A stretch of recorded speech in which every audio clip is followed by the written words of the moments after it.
to Zambia and to all those that are watching us across the world.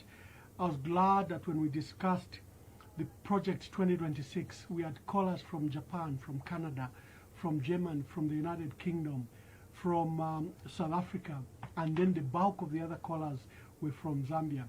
You can call us on the numbers strolling down there.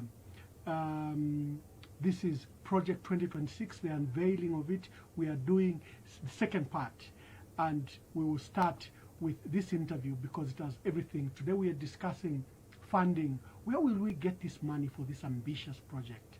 Let's start with this man's GDP. With a population of 47 million, Nigeria is sitting at $200 billion GDP with a population of 235 million. Morocco is sitting at $165 billion GDP with a population of 37 million. Kenya, Nisha wako Kenya, just the service industry, they are sitting at number 7 with $131 billion with a population of 53 million.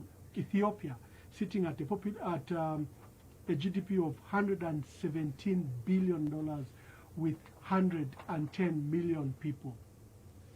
Our plan is feasible, is practical, it's easy for us to achieve these numbers and become a top 5 economy in Africa. Today, last time, remember, we had discussed how we become an export hub, how we target 4 main pillars: mining, agriculture, and 2 other major sectors. Today I want to demonstrate, for example, how a sleeping giant like fishing and livestock can make Zambia a major earner, a multi-billion-dollar earner in exports, and I'll demonstrate that. So Project 2026 is a social contract with you, the voter, with the people of Zambia. It's a vision, like I stated, beyond the 2026 election. It has to be a vision beyond this election, but planning for the next generation. We have the land, we have the water, we have the rivers, lakes. We have 40% of water in Southern Africa. We have mineral resources. We are potentially can be one of the top 3 producers of copper. We are currently number 1 emerald producer in the entire world. Look at the sunshine that we have. We have everything except bold leadership, bold and visionary leadership. And this is what is key and different about Project 2026. We will become a hub for number 1 exports. It is easier for us to become an export hub for electricity, and our base load will be coal and hydro. Solar wind will complement. We have to put up industries, power stations in Snazongwe and Mwamba, and immediately ramp up. Remember that the next 5 years plan is to ramp up our generating capacity from 3,500 to 10,000 megawatts. We want to be a food and bread basket for Africa. Look at Ukraine. One single country goes to war, the entire food supply in the world is disrupted in maize and wheat.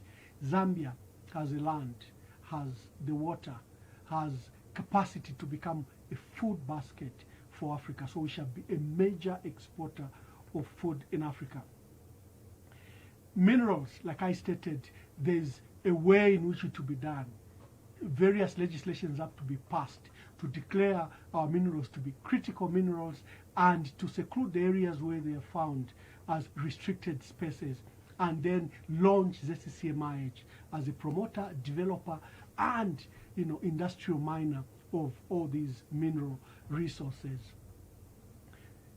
What will this do? It will immediately transform our economy.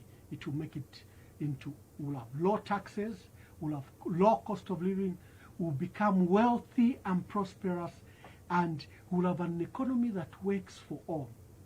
So Project 2026, a Zambian vision, a vision thinking ahead in decades, a vision for the next generation. So let's go into the details today. Where will the money come from? Where will the money come from? And this is what we'll be discussing today. Ine kuta linafuma twalele mba muposti. That's why my friend menali wachindika. Twalele mba muposti. Twalele mba letter to the editor. Twalele mba letter to the editor. Waikano lelo lela. Wavelenga. And people, I mean, read what you are writing. Kale twatampa. Kale. Emmanuel Mwamba is a journalist, a professional journalist. Professional journalist. He started a long time. So take ulafet yo pan na ukwatana nkane wawika pan there is a difference. There is a difference. So some of these things when we are talking, please give us respect. Listen to us. Don't start challenging us. No. And I would have picked up, I would have been talking about names and whatever. No. Because, I mean, we want your voice as well. Yes.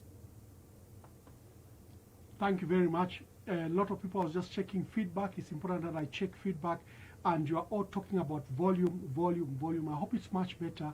But I'm looking at the technical specs here. And I have to ensure that our volume is okay. Because what we are discussing today is something very, very fundamental. Very, very fundamental. So today we will delve into 3 key sectors. And want to use and demonstrate, for example, how a sleeping giant like livestock, fisheries and cattle can make Zambia a big export earner, can make Zambia a big export earner in our resources. So just a minute, I'm trying to solve the issue of volume. Thank you very much. Just tell me how the volume is. If it's better, it helps me concentrate and deliver our project today. You can just tell me how the volume is. If it's sorted out, I'll be glad to continue so that then we're not focused on the peripheral issue. We delve straight into the main issue. Because I can still see some comments about volume. I want to resolve that. We have a major thing on it. Yeah. Okay. So I'll continue monitoring this and ensure that our volume is much better. So last week we demonstrated how this vision can make Zambia better. And then we had a special talk relating to the public sector. Remember what we said about the public sector? That we reform it. The workers, there'll be no taxes beyond 15%. You cannot have pay as you earn at 35%. It's laziness by officials at Ministry of Finance. You can widen the base so that everyone pays only 15% and below. These will be the broad taxes. There will be no tax beyond 15%, except for what we call sin taxes relating to tobacco, alcohol, and luxury goods.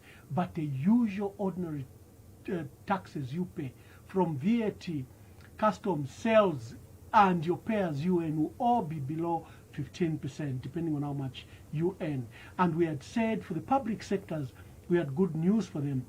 The country is being forgiven debts. We'll forgive your debts too, so that you start afresh. You cannot have civil servants, teachers, policemen killing themselves because they are yoked to these microfinance institution loans. We'll start afresh. We'll cancel those debts. In many cases, you may require a debt swap because we owe you a lot of money. We'll clear all outstanding debts, your settling allowance, your repatriation allowance, your leave charge, leave days, your bonuses, everything that government owes you will be cleared immediately. This is to ensure that you move from the red where you are now to the green. This is to ensure that you now focus not on running around looking for money to pay on payday, that you can now devote your attention to actual working. So, and we'll transfer their loans immediately to, the Zambia microfinance institution. From the microfinance, we take it to a government entity, and we write off those debts. We write them off. We have to forgive loans. This is a jubilee year. You cannot be seeking debt forgiveness as a country, but you cannot forgive your own people. And for suppliers and contractors, we had said there will be a shift of attention from foreign loans to your loans. You cannot owe your own people $10 billion. No. How will the economy function? You cannot have your entire business sector going bankrupt. That's unacceptable. So there'll be a special focus and special attention to the domestic debt. They've shifted their attention to the foreign debt. And as you've seen in the interview that I put up, they haven't even finished the debt service that they've celebrated, that they've restructured it. Musokotwane has exhausted the $1.7 billion he borrowed. He borrowed $1.3 billion from the IMF, and he borrowed another as a contingency against drought. And he wanted to do another, I think, $1.5 billion. That's what he's targeting. The IMF have told him, no, Bwana, go and finish the debt restructure. You still haven't resolved with China. With China, you only resolved the sovereign debt. What about the banks, the Exim banks that financed your roads, your infrastructure? Go and resolve that issue. And what about the private debt of $3 billion? What have you done with it? So IMF, like I played there, I've sent him back. No more loan for you. Go and finish your debt restructure. This is embarrassing for our country. Totally embarrassing. A wealthy, well-resourced country begging in Washington and being told like schoolboys, go back. No. Project 2026 demonstrate differently how we can earn these resources.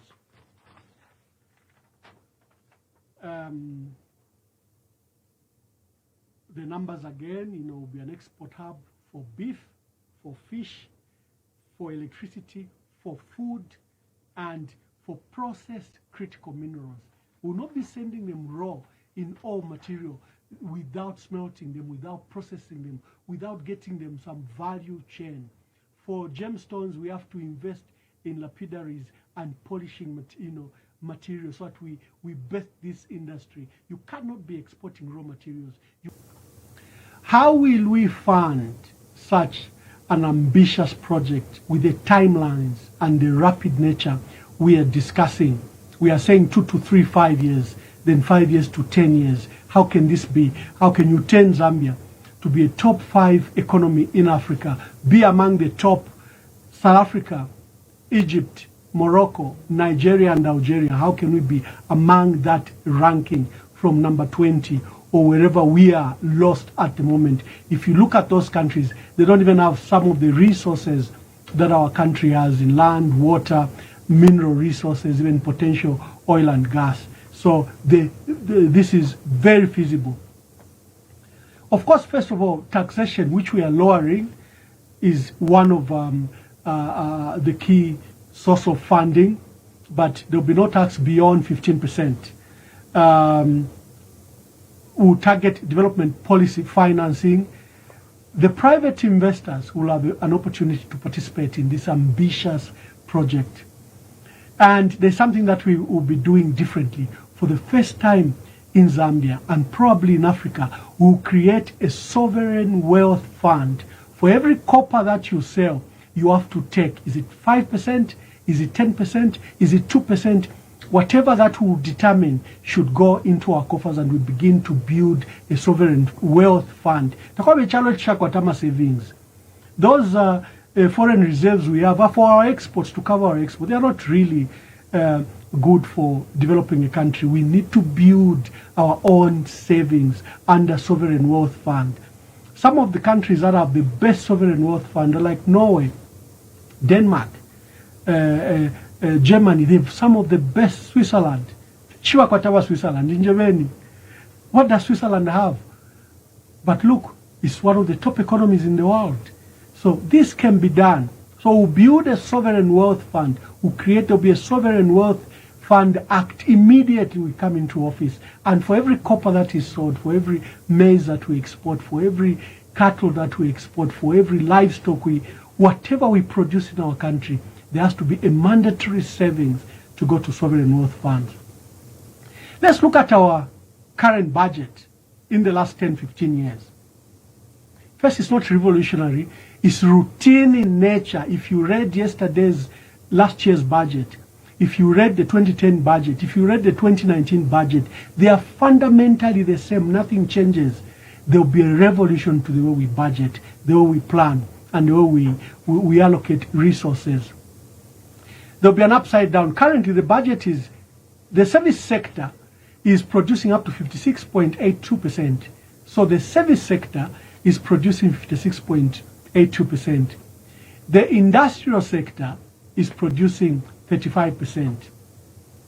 Now, what constitutes the service sector, which is producing 56% to our national budget? The service sector includes your wholesale, your trade, tourism, transport, and financial services. This is what is constituting our contribution to our national budget and to our essentially to our GDP. This is a contribution to our GDP. The service sector contribution to our national GDP is 56.82%. The industrial sector is contributing 35.1% to our GDP, not national budget. Let me correct that. We'll turn this around. It will be totally opposite. Your industrial sector should be your driving force. So what constitutes the service sector that is contributing to our GDP 56.82% is wholesale, trade, tourism, transport, and financial services. And what constitutes the industrial sector that is producing 35.1% is mining, manufacturing, construction. And agriculture only contributes 2.23%. Can you imagine? Agriculture to our GDP contributes only 2.2%. If we left change, it will be upside down. Mine and copper contributes only 12.9%, although our entire exports are 70%. Mining and copper only contributes 12.9%. You can't export all your revenue at 70% and the contribution to your GDP is only 12%. Now, sadly, our poverty levels are very high, 60.5%. They were at 50.4% until 2022. Now our poverty levels are residing at 60.5% of our people live beyond, are literally poor, extreme poverty. This is unacceptable. The changes will be that only 20% and below. That's our target in the next 2 to 5 years, that only 20% should live in extreme poverty. Our labor force is 7 million. 7 million people are eligible for employment. But World Bank will produce some documents to show that our unemployment is only 5%. You know, this is a lie. You have literally an entire population unemployed. Our formal sector is only 1 million people, but 1 million people are the ones that work employed by government, banks, and other formal entities. So literally, I trouble with the World Bank records that's showing that up to 59% of our people are employed. That's not true. They said everyone who's in the agriculture sector is being counted as employed. Our farmers and any adult who's engaged in some form of work. This is to massage the crisis we have. You literally have almost the entire adult population unemployed. Our exports are $11 billion. This is very marginal, extremely marginal.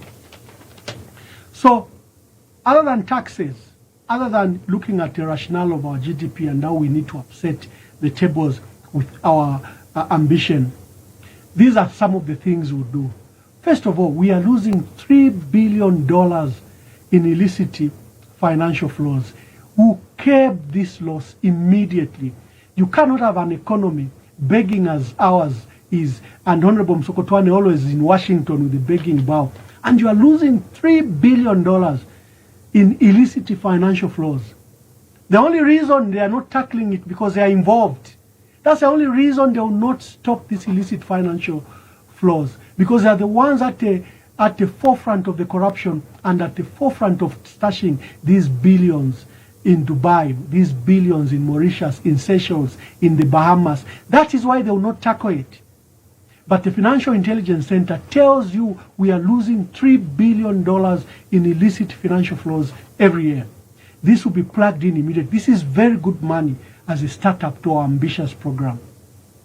So the tax dodging, the tax cheating, the illegal externalization of resources that's happening, the tax avoidance schemes will all come to an end. There will be an ambitious, skilled personnel, deployed to ensure that we immediately,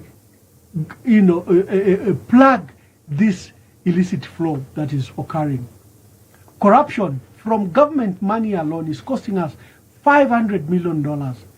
Why should we lose per year $500 million?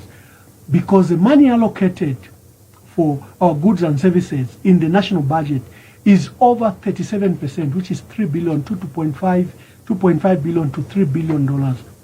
$500 million of that is stolen, outright stolen.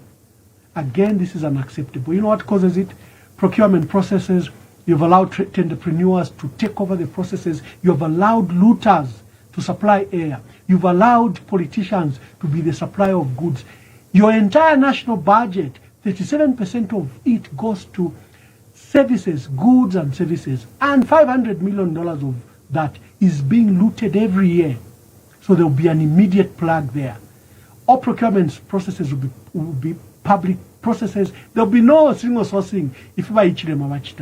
No single sourcing, no direct bidding. It will be competitive, it will be fairly priced, it will be open, and SEC, DEC, and FIC will be on the case to ensure that we save $500 million. If we save $3 billion, we save $500 million. Do we need to go to the IMF? Tell me. If the mines paid fair, just, and we removed all the incentives in the mining sector, this will immediately earn us a lot. Copper alone, we export up to $7 billion. What's its contribution to our economy? $200 million. Are we serious as a country? You are exporting copper worth $7 billion, and the contribution to your budget or to your tax revenue is only $200 million. Are we serious?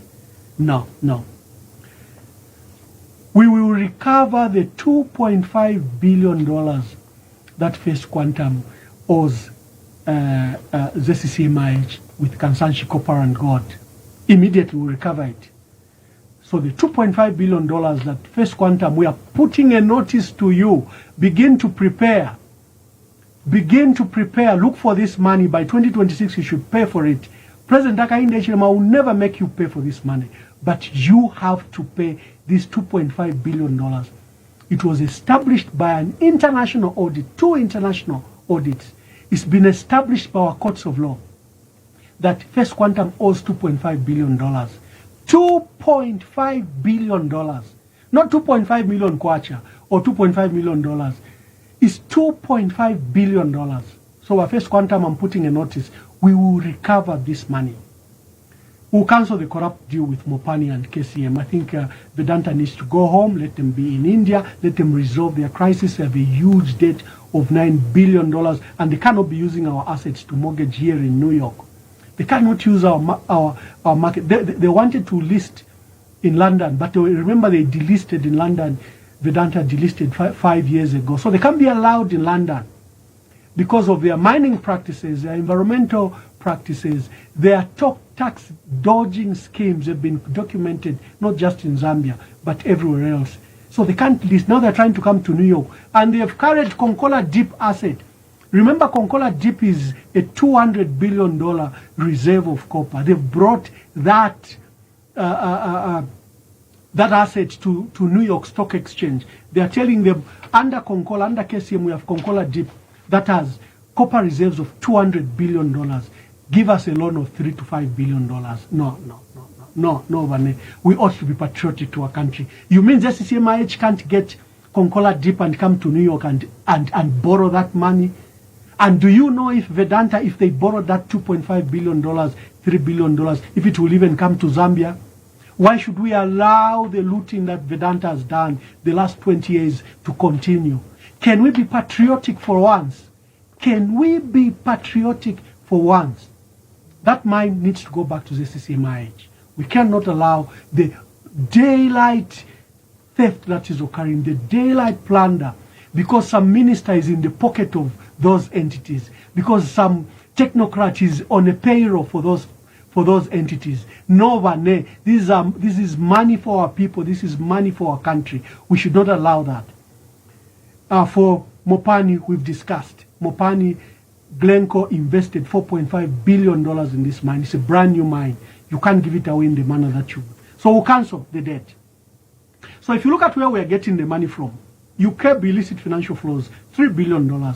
You stop all tax dodging, tax cheating, tax avoidance schemes. And we have requisite staff, that can be brought to the Zambia Revenue Authority to be run competently and professionally to ensure that these monies are collected and we plug these holes. And the corruption that we are losing under procurement of government, 37% of our money, of our national budget, goes to procurement of goods and services, about $3 billion. $500 million a year, according to Transparency International, according to National Audit Office, where the Auditor General's office is. He's saying we are losing $500 million just to corruption over procurement of government public resources. No. This has to stop, and stop immediately. We'll recover $2.5 billion that First Quantum owes. We'll cancel the corrupt deals at Vedanta and at KCM and Mopani. The taxes, we'll broaden the taxes. Look at what John Magufuli Pombe did. He just linked every number, every mobile number to a PIN number at the revenue office, and everyone was eligible to pay taxes. And you can easily be traced. Remember, we are underbanked, but with mobile banking, we are almost 100% banked. So you target the mobile companies to collect your taxes, and you link them to the Zambia Revenue Authority. So you broaden the tax. You lower the taxes to 15%, so it is attractive for people to pay. Not these ridiculous amounts of 40%, 35%, 145%, no, 15%. But you widen the base so much that it is equal, like we are now. We have been unfair to our workers. Our workers are paying up to 35% taxes from their earnings, and there are only about 1 million of them. That is totally unfair. You cannot allow 1 million people carry the burden of 20 million. And you are spending the money in international trips. You are wasting the money in theft. You don't even appreciate the ones carrying the big shoulder. Who are your workers? No, this has to come to an end. So we'll broaden and widen the tax base. We'll modernize ZRA, bring adequate technology. And sadly, we have to bring sanctions. If you don't pay taxes here in the US, if you don't pay your taxes here in the US, you go to prison. But first, paying taxes is attractive. There's no corruption. The money will be put to good use, and that I'm helping my own government develop. So until we provide those incentives, then we have to introduce these sanctions when it's attractive to pay your taxes, because they'll be low. Your compliance levels will be enhanced. ZRA, you bring professionals, not among lawyers, which favor politicians and which favors, people that are just smuggling goods and services in our country and they're not paying any tax. No. You bring a professional service to ZRA. The way it was envisaged in 1991, the way we turned, if you see how our revenue jumped from when it was Customs Department and when we formed the Zambia Revenue Agents, look at the treble or quadruple of domestic resources that arose just in a short period. So we are widening the tax base. ZRI is being revolutionized by professionals who are incorruptible. It is to be modernized, digital application will be brought, and paying taxes will be an attractive venture. Paying taxes will be an attractive venture. We will make a progressive tax so that we shift the tax burden from the few that are currently paying the taxes for the entire country. You distribute it fairly across the entire platform, across the population. We'll remove these exemptions that have been giving like candies and sweets to mining houses. We'll remove those. The tax will be rational and it will support SMEs. For SMEs, don't be punitive. These are growing companies. You know, it takes up to 3 years for a company just to make profit. So if someone forms a company, it will take 3 years for them to be profitable. You have to be recognizant of that. And like I said, tax evasion and avoidance schemes, there will be special attention paid to this. Because remember, our ambition to become a top 5 economy in Africa requires that we rely on our domestic resources. And as you've seen, the entire catalog I've given, I have not said you will borrow, that will go to China, that will go to the IMF. I've not said that because it's possible. The billions lying around our country can develop our country and transform our country.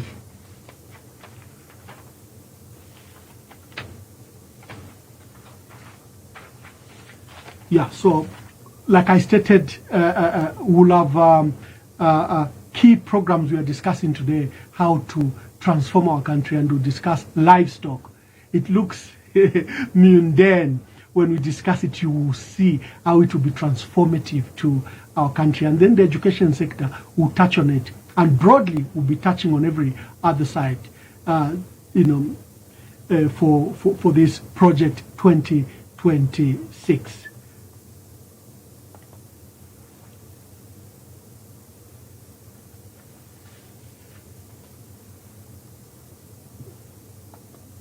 I want to assure the people of Zambia, once we've done our 5 years, they will look back and make a distinction. Quality will stabilize, no load shedding, jobs will come, fair tax, remember our discussion, there will be money in the economy, there will be business opportunities, you get land, you get joint venture opportunity with investors. You will look back and say, why did we waste so much time? We should have brought this team much earlier. But that's how God works. He wants to show Zambians that sometimes we must stop thinking negatively and look at where hope is. Then we can help ourselves.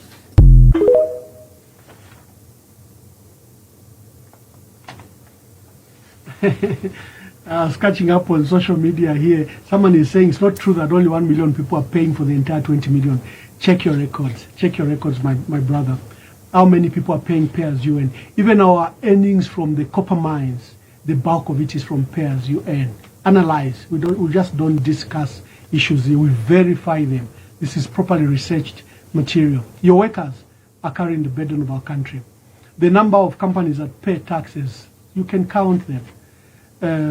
And even the one we are saying should pay $2.5 billion, First Quantum is your largest taxpayer in the country. How much do they contribute? Even under the circumstances I've discussed. Okay? That's why issues like VAT refund, you cannot have companies being, mining companies being sustained by our VAT. Our VAT account is in loss all the time because they have to refund the mines. It's a corrupt system. The entire VAT refund system is corrupt. Just last year, ZRI said they had paid up to $1 billion back to the mines. How can you collect tax from the poor people and pay the mines? The mines that are running your family silver. How can you then be paying them these billions of dollars? There's something wrong with that tax. Up to now, if you call ZRI, they'll tell you they owe the mines probably another $500 or $600 million. We are getting money from poor people paying mine houses. Everything they export, they don't have to send anything. They just have to tell ZRI, you owe us tax refund. There is a huge fraudulent scheme happening in the VAT system. They can bring Mazembe, which is 300,000, dollars, and they'll tell you it's worth $3 million. They'll even pay VAT because they know they're getting their money back. It's an entire fraudulent scheme that has to be plugged. The VAT refunds, you cannot have ZRA paying the millions it's paying. The mining houses don't even have to call the money from the copper sales. They just ask ZRA from our capital refunds. That's how terrible your mine tax policy is. Because, you know, capital is free and you zero rate it, but they have to pay at the border and then claim the refund. That's where the fraud occurs. Okay?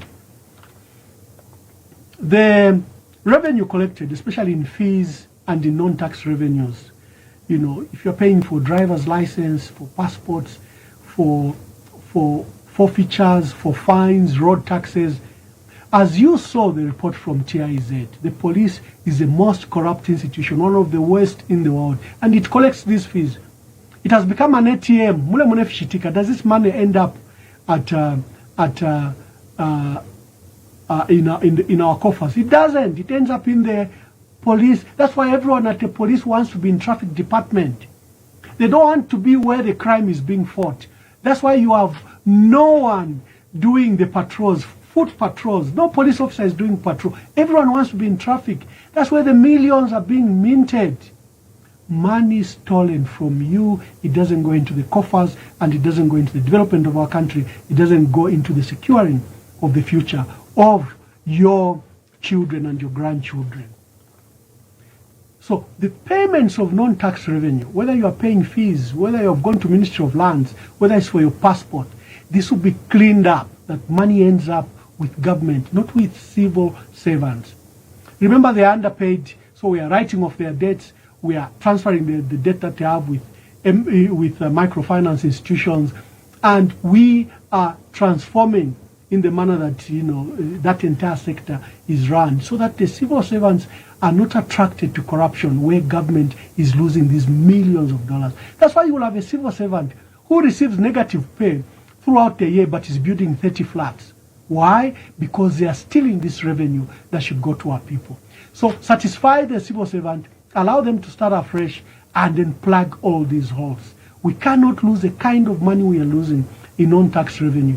These entities are very, very corrupt. Wherever you are receiving money, there is a way in which they create duplicate receipts. They will give you a motivation not you to pay to the bank even when there is a POS system, point of sale system that has been produced. If you are caught for a fine, it's 450 kwacha, but they'll make it attractive that you pay 100 kwacha and you take your vehicle. All those systems will be plugged because we are serious about developing our country. And see how they are stealing our money. ZESCO. ZESCO is perpetually in debt because it pays independent power producers like Mwamba collieries huge amounts of money. When they buy 300 megawatts at 14 cents, at 18 cents, they are selling it to you at 6 cents. Who's covering the gap? Who is covering the gap? So ZESCO will be made if your independent power producer is expensive, will not take that power. They can sell it to whoever needs it. They can even export it, but ZESCO will not buy expensive power. ZESCO has capacity to produce. It produces under hydro 3 cents and below, and these are legacy assets. And what we are doing to Mwamba collieries and Sinazongwe, remember we were saying we are putting up power plants to produce, because Mwamba collieries, Mwamba and Sinazongwe have core reserves, up to 200 years of core reserves. You bring in 3-4 mega power stations there, you begin to produce power for 10,000 megawatts. The independent power producer will not survive. It either sells it at our rate as ZESCO, we export at a good rate to the region, and we immediately have ramped up revenue from ZESCO. It becomes a proper, well-resourced utility company, one of the best in Africa. It can even beat ESCOM. You cannot have the reserves we have. Tulanda pari hydro. Mwe wantu wakwalesa tuwalikwata core reserves, and we will not listen. We will not listen to the people pushing the green revolution, because now technology exists where your emissions are very low, even when you're producing from copper, when you put up those thermal plants. It can be done. It can be done. So ZESCO, the power supply agreement, which is literally a loot with CEC, where CEC have challenged CEC to produce the agreement, have challenged ZESCO. They cannot buy power at 3 cents. Then they are selling to DRC at 14, 18, 21 cents. They are reaping from you. That power is produced by ZESCO for you. It's given to a private company, and then it reaps profits and it makes billionaires and leaves our country poor. So 2 issues are immediately being negotiated. The independent power producers, but now we can't buy power at the rate we are buying. Those tariffs are unaffordable. They are totally unaffordable. And the bulk supply agreement to CEC and others, we can't afford that. You have to buy it at a proper commercial value, beneficial to ZESCO. We have to meet somewhere. And there is a new thing that has emerged, power traders, where we know people associated. Today I don't want to mention names, you know, because I want us to stick to the ideas. This is impersonal. Power traders have emerged. Tawakotako na single transmission line, but they are minting millions of dollars. Okay, a power trader just has to sit. I sign a contract kuliwa Mozambique. But ZESCO, who have the infrastructure, they will the power. As I know our Congo, the ZESCO again takes the power, wheeling it into the DRC. And we kill them office per area building, per Anglo-American, per cabinet office, per Ministry of Finance. And the millions are coming free of charge for you. You have no infrastructure. You have no single transmission line. All you have is just your connections to State House. And the ZESCO is paying you millions. You become an immediate middleman. The power traders, if you see the numbers that is occurring in this power trading game that President Hakainde Hichilema has introduced, millions have been minted for private persons already because it's a corrupt infrastructure. It's being abused. Okay, so these power traders, unfortunately, has to be suspended immediately. ZESCO has capacity to export across. They are connected to the Eastern power pool. They are connected to the Southern Africa power pool. So why should we have a power trader in between? We can have a Anglo-American building office. Aside of ZESCO, Nava DRC, you know, with the mine in DRC and with Zimbabwe, with Mozambique, and the millions of dollars are coming just sitting in the office. Vane, we've woken up, will not allow this corporate fraud that has been going on. We have to secure ZESCO. For NAPSA, you know, NAPSA is promoting what is called socially responsible investment. So they can support road networks. They're supporting that private sector where they're building another 300 megawatts in Mwamba. I wish that they had supported ZESCO with that project. Will refocus this pension capital into a proper financing solution, not the way they are looting it, giving Chinese for the Lusaka and Dollar Joe carriageway, not the way they are looting it, giving to an Indian firm producing power at Mamba collieries. You take millions of dollars, $300, $400, $500 million on the Lusaka Dollar Joe carriageway. You even take away the toll fees from our people, from our entity, National Fund Road Agency. You even give it to the private sector to use our own toll fees to build the road that they will last for 25 years. This looting will immediately stop. Such contracts will be cancelled immediately. NAPSA will be turned properly in socially responsible investment and will turn that pension capital at NAPSA, at Workers' Compensation Fund, at Local Authority Pension Scheme, Superannuation Fund. It will be, that pension capital will be used properly. These politicians know how much billions of dollars that NAPSA has, and stashing it in foreign capitals, in offshore accounts, in bonds, locally and abroad, and at the Bank of Zambia. This will be a proper financing solution to secure our pensioners, to grow NAPSA, to grow our economy. We will not allow the looting in the manner that they are doing it. Let me give you an example. Quebec Pension Fund runs the light rail and trams in Montreal in Canada. The pension funds gets a lot of money. They just get a manager to run it. Remember the what we've advocated, what we could have done to Lusaka and Ndola Dual Carriageway is that NAPSA could have gotten a contractor, even microfinance, because they are builders. You make them as contractors. When they finish the road, you hire NRFA to collect the tolls. The money remains Zambian. The money and funds remain in our country, and it grows NAPSA, not in the corrupt manner they are doing. Look at our project in Livingstone. NAPSA built a hotel. Okay, they hired a contractor to build the hotel. Then they hired an end user, in this case Radisson Blue, to run their hotel. It belongs to NAPSA. NAPSA just forked out the money. A contractor built me a hotel, and Radisson Blue, you are internationally marketed. Run the hotel for me at this fee. That's a proper structure that will promote. That's what NAPSA will promote. Will not do the corrupt deal they've done with Mamba Collieries and with Lusaka Ndola Dual Carriageway. Albany, Chaloches, which we have to change the manner in which we do things. Kutali enough, matwalele mba mposti. That's why my friend me menali wa chilika. Twalele mba mposti. Twalele mba letter to the editor. Twalele mba letter to the editor. Waikalo lelo lela. Wavelenga.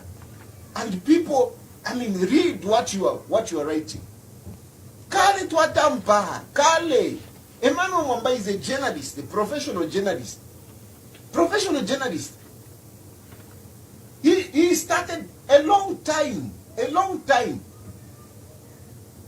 So take ulafet yo pan na kwatana nkane wawika pan there is a difference. There is a difference. So some of these things when we are talking, please give us respect. Listen to us. Don't start challenging us. No. And I would have picked up, I would have been talking about names. Okay, thank you very much. We'll be able to open the phone lines, and you can call us on the number that's listed below under there. But remember, we are discussing special. I want just give me time just to demonstrate how we can make this economy top 5 economy. And I want to discuss just 2 entities that are revolutionary in nature. First of all, the mining sector. This is being a critical sector. We've said all critical minerals will be declared to be part of national security and economic prosperity. And wherever they are found, will be declared restricted areas. Then we'll deploy ZCCMIH to be the main developer, main producer, and main equity partners. So for example, if an asset is found where you already have a license, you immediately become the major partner of the ZCCMIH. If it's in the communities, you include their Royal Highnesses and whatever stakeholders there, but ZCCMIH becomes the main promoter. Remember, when you declare it as part of national security and part of economic prosperity, you have genuine justification. And the areas where these resources are found, whether it's copper, whether it's nickel, whether it's cobalt, whether it's titanium, whether it's the rare earths, whether it's gemstones like emerald, sugilite, amethyst, aquamarine, tourmaline, topaz, sugilite, will again be restricted space. And remember, all large-scale operation in our country will become 51% shareholder. ZCCMIH will become, that's what responsible governments do. You cannot give your entire national resource, which is finite in nature, you give it to the private sector with no recourse to your people. No, you have to be on the board, you have to be in the shareholding, you have to be part of the monitoring process, you have to see that no one is cheating on the production, no one is cheating on the sales. And all minerals will have one marketing entity. Remember, we had the Memako, which was marketing all minerals for Zambia. Copper was being... So whoever is producing, wherever you are producing, only one marketer will be there. A state-owned enterprise, a special purpose vehicle to sell our minerals. So that we remove these tax dodging schemes, we ensure that there is recourse to our people over this resource. It's a finite resource. Mwalimu Mfefe Walanjeba, the Minister of Mines, atija sugilite basangire ku Mwombe mine in Luapula province. That is finished already. How did it finish? Who finished it? We thought we had put you there to secure it. That blatant acts of theft, of plundering our national resources will not occur.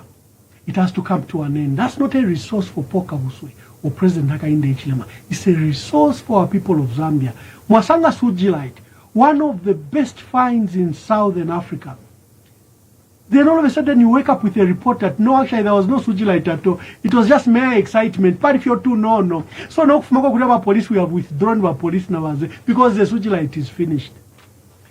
Those jokes have to come to an end. Those are criminal matters, and we have to stop those jokes that are being peddled like that. So the CMIH will be steward and main developer. It will be the major shareholder and promoter for all our critical minerals and our gemstone. If you have a large-scale mine, ZCCM immediately becomes, by an act of parliament that will be passed, a major shareholder. ZCCMIH will relive its olden golden days, will be allowed. Here in America, I was surprised at the number of Zambians that are in Arizona. And they're working in Russia, they're working in Panama, they're working in Chile, Peru. They've left their families here. There's a university, that ZCM used to send qualified graduates. And most of them came to Arizona. There's a Tempe University. There's one of the best geological school in the entire world. So we have a lot of Zambians that were sent by ZCMIH, and they are running all major mines in Russia, in Eastern Europe, in China, in Australia, in Peru, in Chile, here in Australia, in Salt Lake.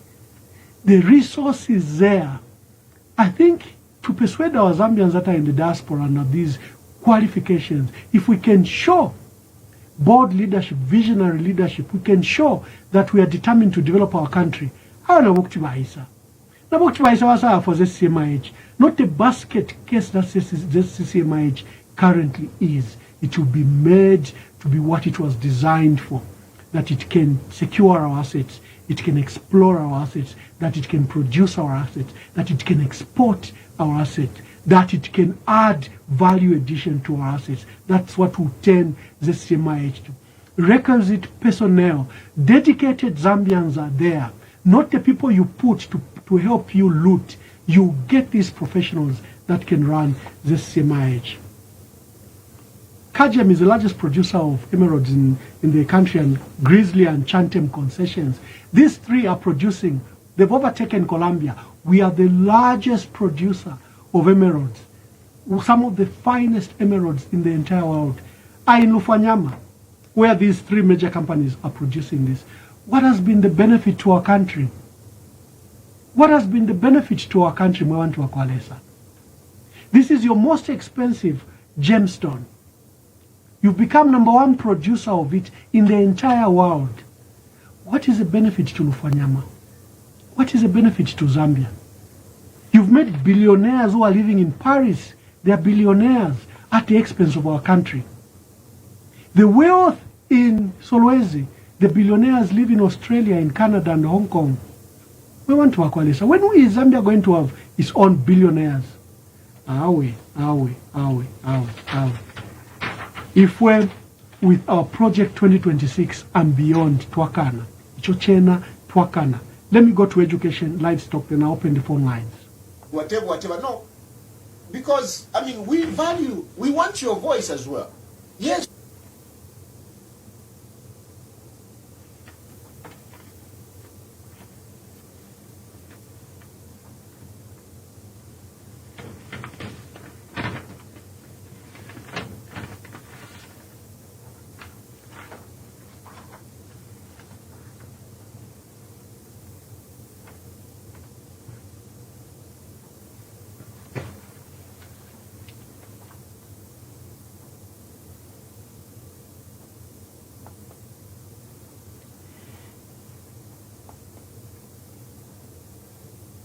Yeah, thank you very much.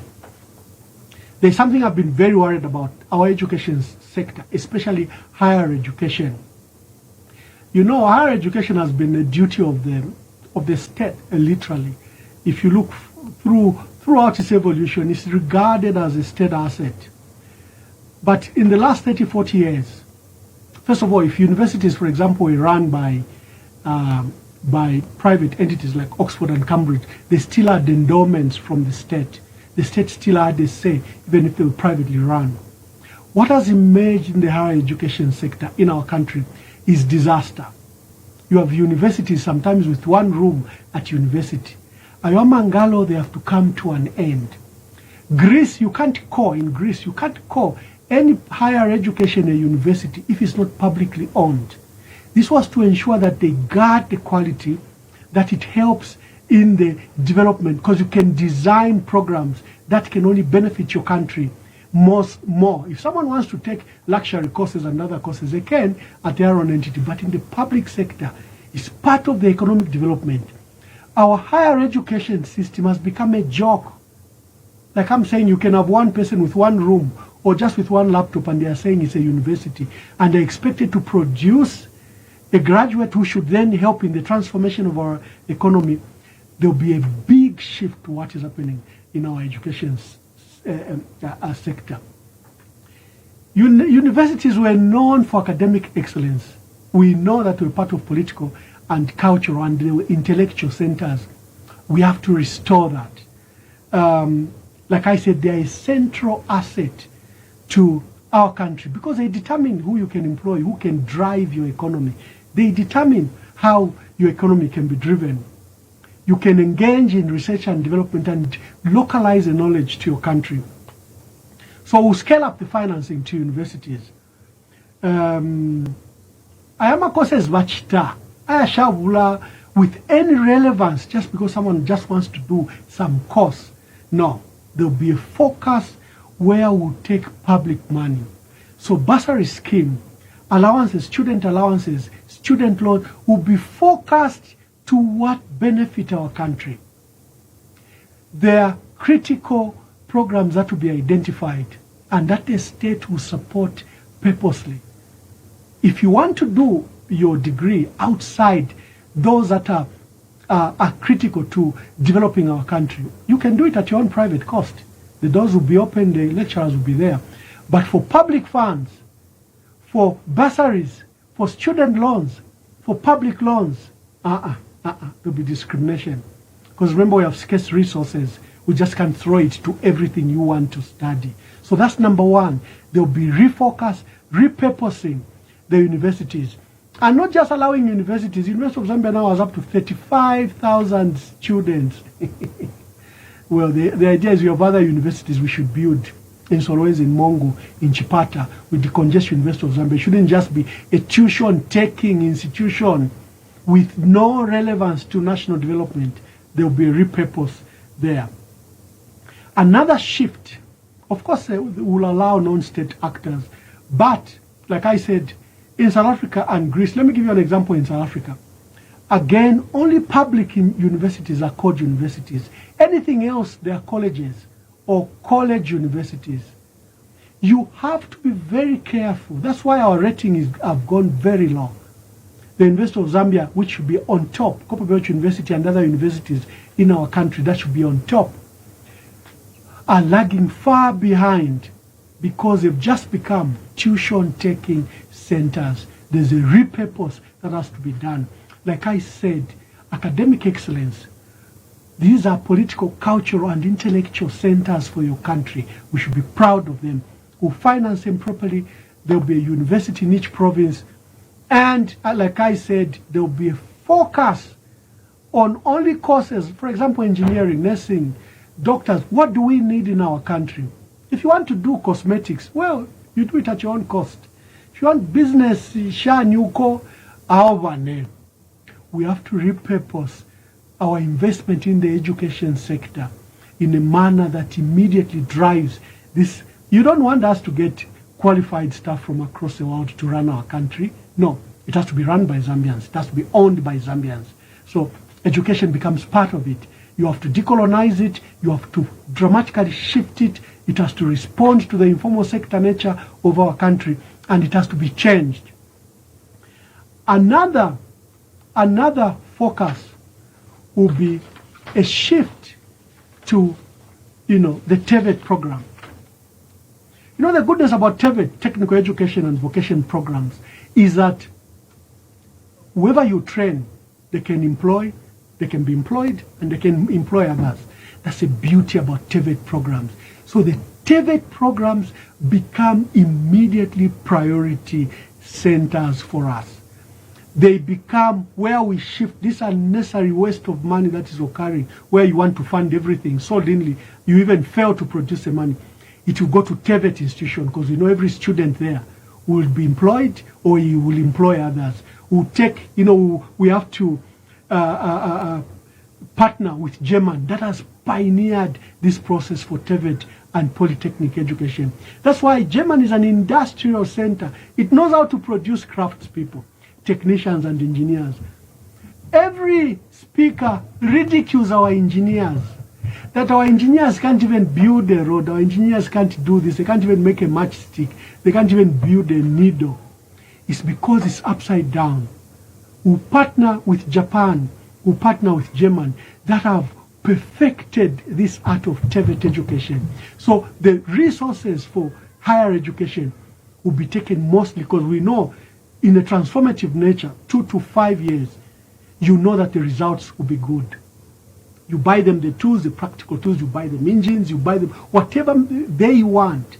These will become new centers for funding and focus for government, because we know the graduate from this institution doesn't have to look for a job anywhere else. He will just go on the stand, you support him briefly, and they'll create a job for themselves and for others. You cannot have people that have gone to university up to 20 years and are on a queue looking for a job. What did you give them? You have 200,000 people graduating every day to the unemployment sector. You cannot have an education system that has become the biggest creator of unemployment. That's what our education system has become. So there'll be a big shift, big mapping, big coordination to TVET institutions. This from high schools, that are science and mathematics based, to the TVET institution. There'll be a huge focus. Everyone will admire not to go to the University of Zambia. They will go to any TVET institution. Notec, who'll be married with the company to an industry and a TVET institution in Germany. I'm sure that's why I'm going in great detail, so that we are separate from those that told our people lies. You say for solutions, we will provide the solutions. And solutions you can counter-check with in a scientific manner, not rhetoric. We don't want to give you sweeteners. For us, we demonstrate how it can be done.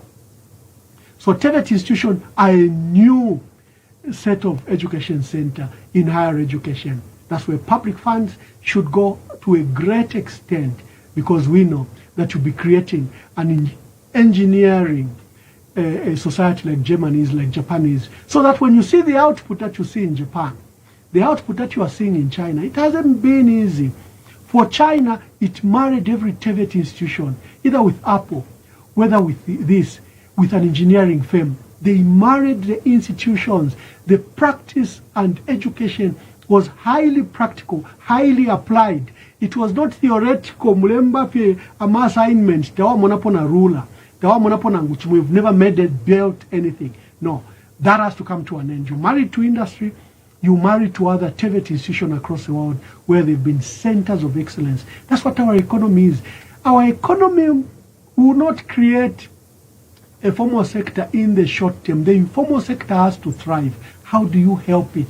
Using your biggest tool, which is education.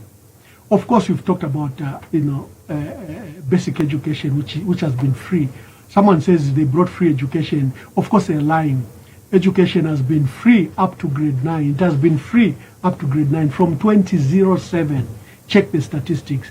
Of course, schools introduced that 100 kwacha PTA fund, 150 kwacha, sometimes 200 kwacha. But education has been free. Basic education has been free. Someone is touting it as success. Something that has been free from 2007, that we've achieved free education. Something that has been free from 2007. Education has been free from 2007 under Mwanawasa. He scrapped all tuition fees, he scrapped everything.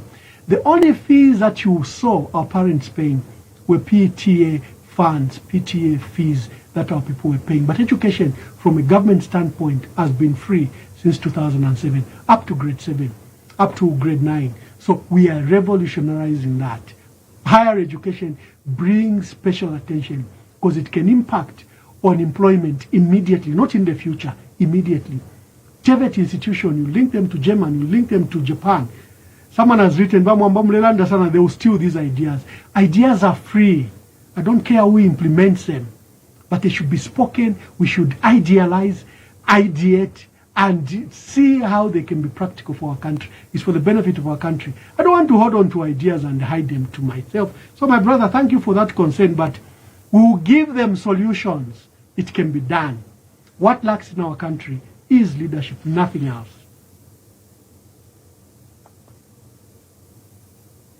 I want to assure the people of Zambia, once we've done our 5 years, they will look back and make a distinction. Kwacha will stabilize, no load shedding, jobs will come, fair tax, remember our discussion, there will be money in the economy, there will be business opportunities, you get land, you get joint venture opportunity with investors. You will look back and say, why did we waste so much time? We should have brought this team much earlier.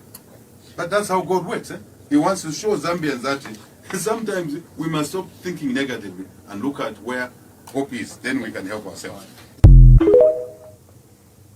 So when it top sanako, now for us, we are bringing practical, bold, visionary leadership, visionary that is demonstrable. So let me emphasize, higher education again will be declared as a national asset, a public good. So there will be discrimination in the manner you give who should train our people. It should be a primary investment by the state. It should be a primary investment by government. You cannot subject our children to a one room at university, Mompelana certificate which no one can recognize. That's fraud. Government should not participate in fraud. You can't call anything and everything a university or a college. No, you cannot. You are doing disservice to your people. You will welcome institutions, that are private, like UNILAS. Look at how a center of excellence UNILAS is. It's a good model of private investment in higher education, where you can appreciate that here the private sector is determined to look at the ideas of the state and help develop the country. Amatakataka, there will be a change. And like I said, there will be a shift to TVET institutions to immediately begin to create employment, to immediately create to, help industrialize and manufacture in our country. You can't have a plan. You can't have a plan that that will industrialize our country, that will industrialize, Zambia will become a manufacturing hub and an industrial center. Then your TVET, where your craftsmen, your technologists, where your electrician, where these lower sets of engineers will come from. University of Zambia will remain center of excellence, teaching the top engineers. But what you need are these workers, like China did. When they invited all these huge companies, to date China has the largest number of craftsmen, technologists, engineers, pulled together than any other. So if we are pulling manufacturing and industrial center to our country, what should be done is that we have to be ready. The TVET institution should be revolutionized immediately. The money we are spending on bursary schemes, on loan schemes, all the money that we require to help do our education should not just be thrown in the manner it is being thrown. Huge shift to TVET centers that create employment and that create employers.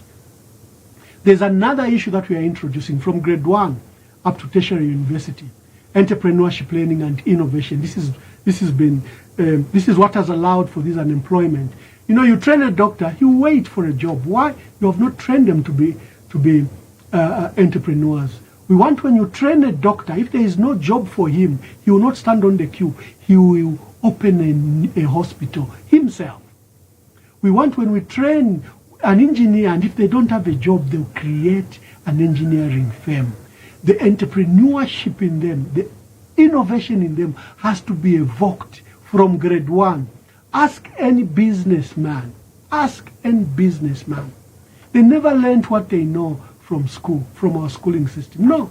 It was trial and error, mpaka abeula, mpaka chitenshi. They lost so many times, lost money so many times.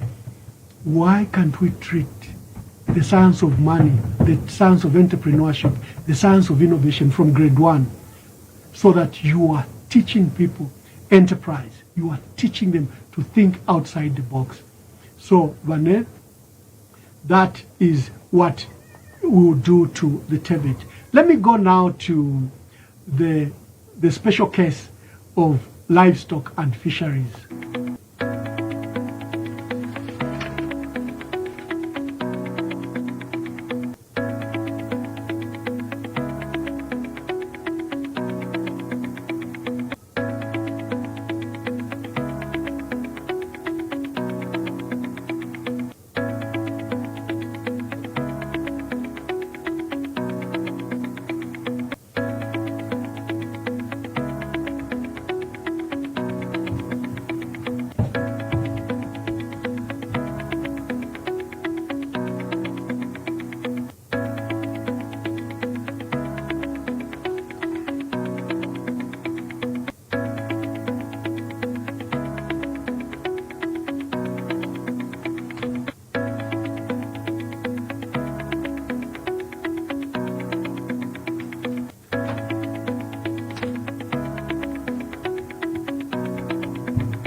Let's discuss livestock and how revolutionary this will be to our country.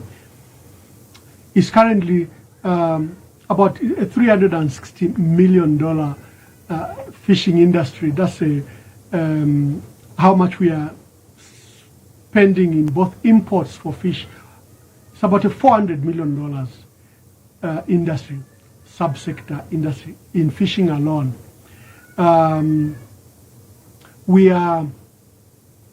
Let's look at our land mass of 752,000 kilometers squared. 58%, which is 42 million hectares, can be allocated to agriculture production. But look at this. There is 23 million hectares that is covered by water and wetlands. So this is where our rivers are. This is where our lakes are. This is where our main bodies, water bodies are. We have about 400 indigenous fish species. Currently we are importing about 158,000 metric tons of fish, mostly from China, and 90,000 is fished locally. The main players in this is Chilanga Fisheries, which has been a center from colonial times to do research, and Mwekela in Kitwe. These are our research institutions that study the capture of fish and fisheries. Here, we think that these entities will be revolutionized. Chilanga Fisheries and Mwekela will begin to be the biggest fish hatcheries. Our lakes are empty. Our lakes are empty. There's been overfishing, abuse of fishing methods, and land mass 23%, 23 million hectares of our land is not being utilized. Like I said, where our lakes are, where our rivers are, where our dams are. And you know, the fresh fish, fresh water fish is the best in the entire world. We think that this can be revolutionized and turned from a $400 million project, which ends as 400 million. We are spending about 400 million in this industry, that the livestock industry alone can go to immediately $5 billion in the next 2 to 5 years. How can this be done? Lake Kariba, Lake Bangweulu, Lake Tanganyika, Lake Mweru Wantipa, Lake Kashiba, Lake Ishwa Ngandu, Lake Lusiwasi, Lake Kampolombo, Lake Chifunabudi, Lake Mwange, Mita Hills Dams, Mindolo Dams, Lake Chila, Lake Kariba, Batoka Gorge Lake, Itejteji Dam, Kafiwe Gorge Dam, Kariba Dam, Mulungushi Dam, Nemimana Tuakwata, Zambezi River, Kafiwe River, Luangwa River, Chambeshi River, Luapula River, Luena River, Lunsemfwa River, Kalungwishi River, and 400 other rivers and streams. This is what we need to do immediately. I looked at the statistics that, first of all, our people want to consume more fish, but they're only consuming 13.2 kg per capita per person per year. This is very little, and this is nourishing food. It's very expensive, but it can be made far cheaper. We are importing up to 50 to 60% of the fish from China. You have the biggest water resource in Southern Africa, and you are importing fish from China. Are we serious? Are we okay? So first, we'll modernize legislation around fish and fish requirement, so that we deal with the issues of overfishing, we deal with issues of the ecosystem that is not destroyed, because we are going to commercialize this in an industrial scale. So you deal with legislation around it. That also deals with bycatch, you know, where you throw in, you want bream, but mwekatila mofimbi, and you destroy the environment. We deal with that issue. But the next biggest thing to produce this potential into reality is you take a tarmac road to wherever you will identify where the major fishing place will be. So the ports, the harbors, the berthing and docking places are all created immediately as a quick investment in all these areas. You take a major road there. The harbors, berthing and docking infrastructure is immediately built. Then you bring electricity, because you need warehousing facilities. You need cold rooms to be established in these areas, so that the landing sites, when your fishermen come. And do you know the number of fishermen we have who are not supported? 1.1 million of our people are engaged in fishing. We move them the way we did with maize and put them under FISIP. There will be a special FISIP for these 1.1 million farmers. So you take a road there, you take immediately Rural Electrification Authority will work with us immediately to take electricity there, new road. Then you create this harbor and landing sites infrastructure. Then you have warehousing facilities. And then you support our 1.1 million farmers. The export by the following season ends, the import, from China of 50% ends. And with what we are doing at Chilanga and Mwekela, where we support the hatcheries and ensure that they are growing these fishes, we restock countrywide for our water bodies. And at site, it's very important that you also create processing plants. Ngavaleta didesabi, what do you do with them? You process, other than just freeze it, you process it. The storage and refrigeration facilities are a must.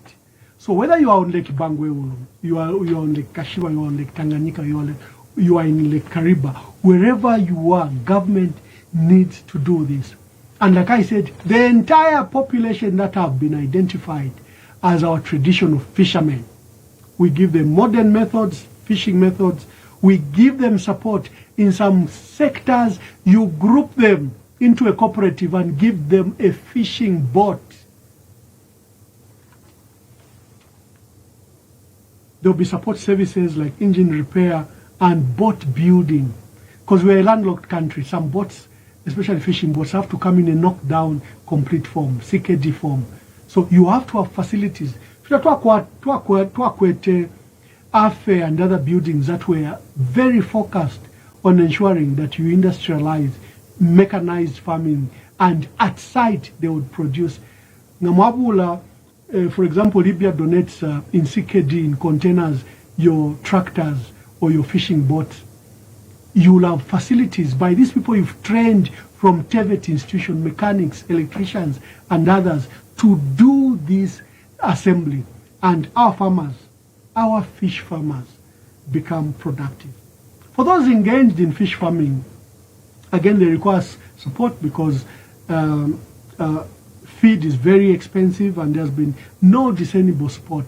We help them with what the hatcheries are doing and nurseries are doing. There's another thing that we promote with the kind of water we have.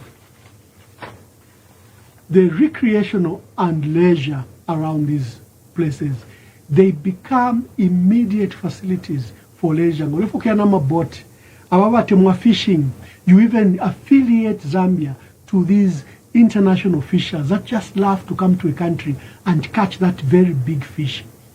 They can't come to Zambia because there are no facilities. There's nowhere to sleep. There's nowhere to dock if you have a boat. There's no facility, no electricity, no nothing.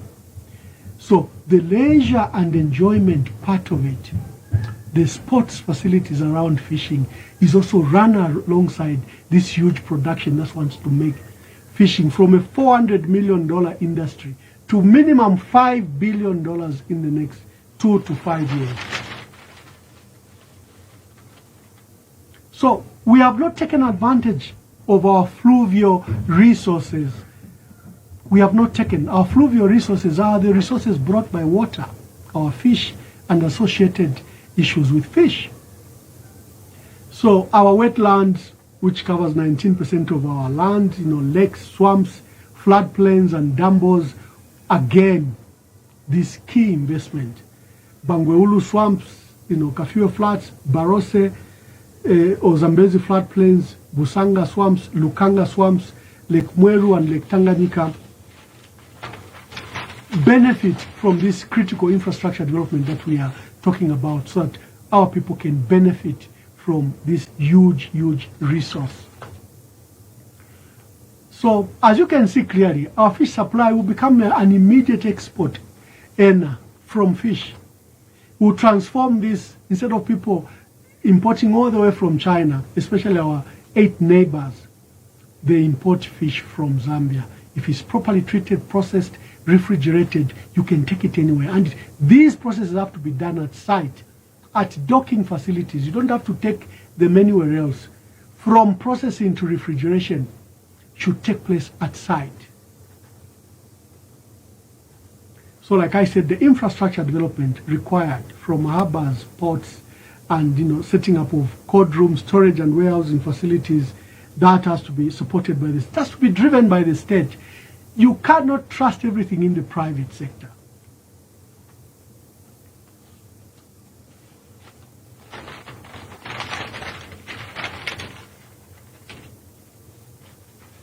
Yeah, so those are the numbers. That this is we are spending up to $360 million in importing fish. This goes into our local economy. We'll ramp up the production. Our people begin to eat better because this is a good source of protein. Clean protein. No fats, no heart attacks. This is one of the best meats you can ever have is fish. So the low fish consumption, because it's very expensive, low production. Na nkapenta Mzambia ya mtengo, kapenta, fye kapenta. No vane. And then, like I said, we bring industrial fishing to Lake Tanganyika, Lake Bangweulu, Lake Mweru, Lake Muruantipa, Kariba, and others properly supported. And then the subsector that has emerged of fish farming in ponds is also supported. We immediately create a fish market where Congolese, Angolans can come to, where Tanzanians, Botswanans, Namibians can come to. They don't have to go to Durban, they don't have to go to China. So we'll create, other than promoting this fish industry, there will be a proper modern fish market where you can come and get your samples, and then the trucks are sent to your country. So one of the key developments in the fish industry is that there are 1.1 million of our fishermen that are doing this on their own without government support. We have a mosquito net. If we are going to give you everything under a program similar to what we have done to maize, the FISI program, there will be a special program for those farmers supported, the 1.1 million that are numbered, and then you scale it up maybe to 3 million in the next 5 years. That you support them with proper gear, you build the infrastructure around where they work. It should not be, we turn fishing into a commercial business activity, not a subsistence infrastructure the way it is. Banana Randa Sana, Ngafueniko, what are your views? Begin to call. The number is 0973-078082.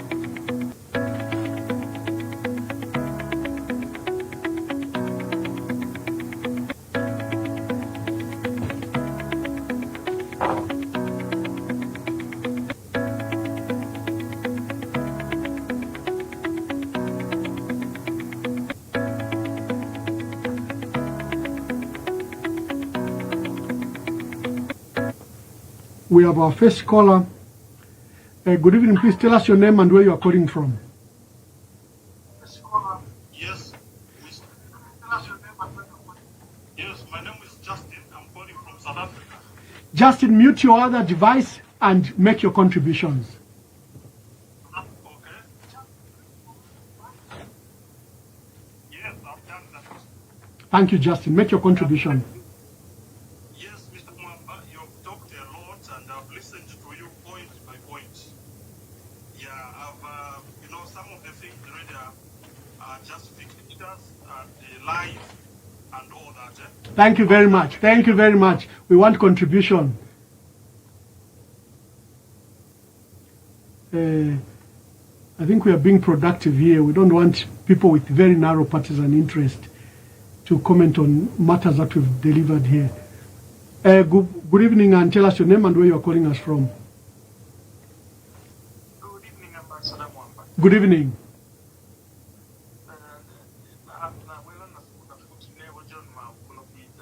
Mkwaiba from Italy. Please make your contribution. You've heard to my broadcast.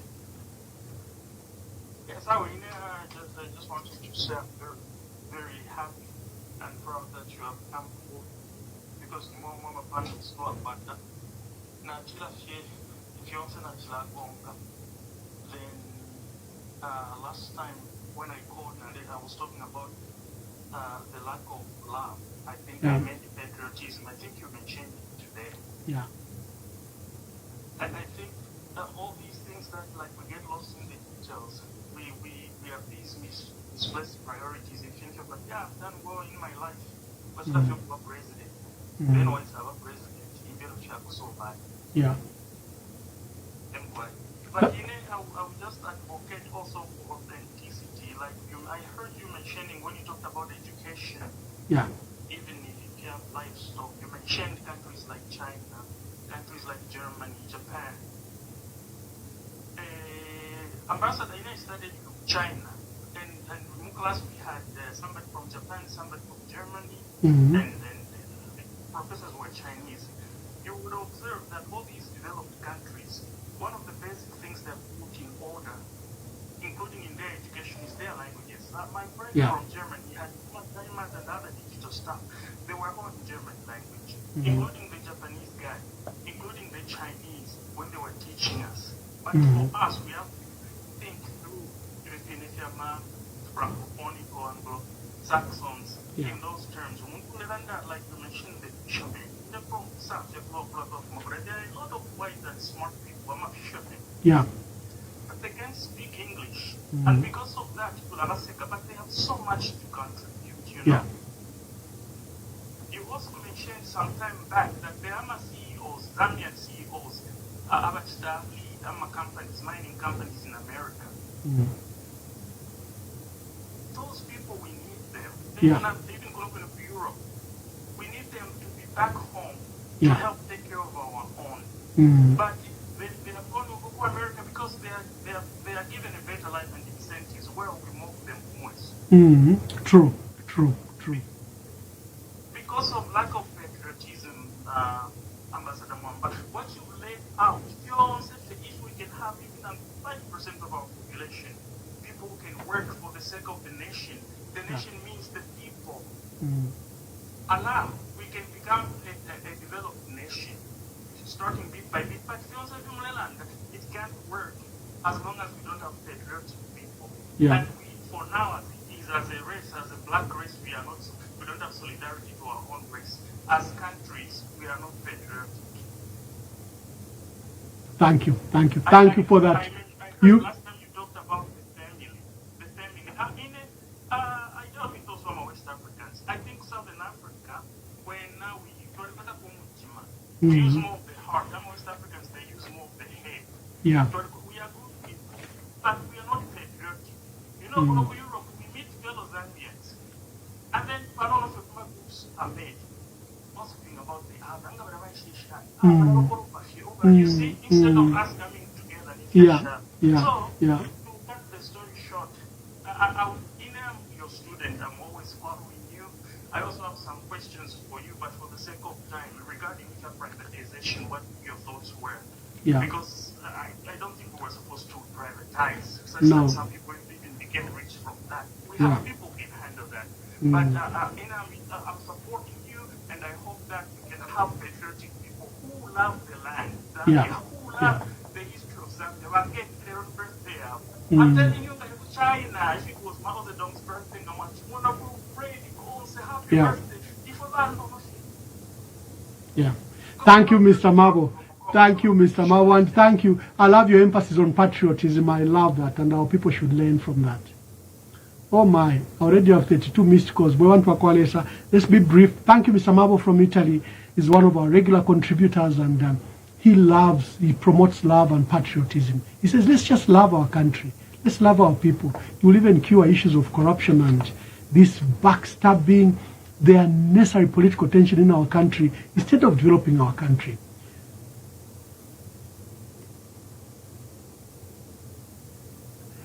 Mr. Justin Sam, we lay ideas here, and we want you to contribute to ideas.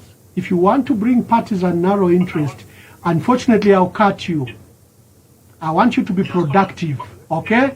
So don't say what I have said are lies. I bothered to research, and I've tabled it to you. If you have a better idea, give me your better idea. Is that clear? Okay. Yeah, please. On the universities, the way I started seeing the universities was is that they started giving this single classroom, universities and all that. Universities just started mushrooming. That's before 2021, and I was just asking myself to say, why is the government approving some of these universities? Yeah. You see, so that started like around, I can't remember exactly, but it started before 2021. We are discussing problems that have been here. Just to correct with you and other callers that may come in. Zambia has been in existence the last 60 years. And, as a country known in these current boundaries, the last 132 years. So we are not discussing Hichilema's 3-year period. No. Yeah, I want you to broaden your mind. That way we can craft a better future. I'm aware of that. Okay, thank you. It's from independence. Yeah. From independence, these so-called private universities started, I think, in the 1980s or 90s, somewhere there. Yeah. And then they started mushrooming.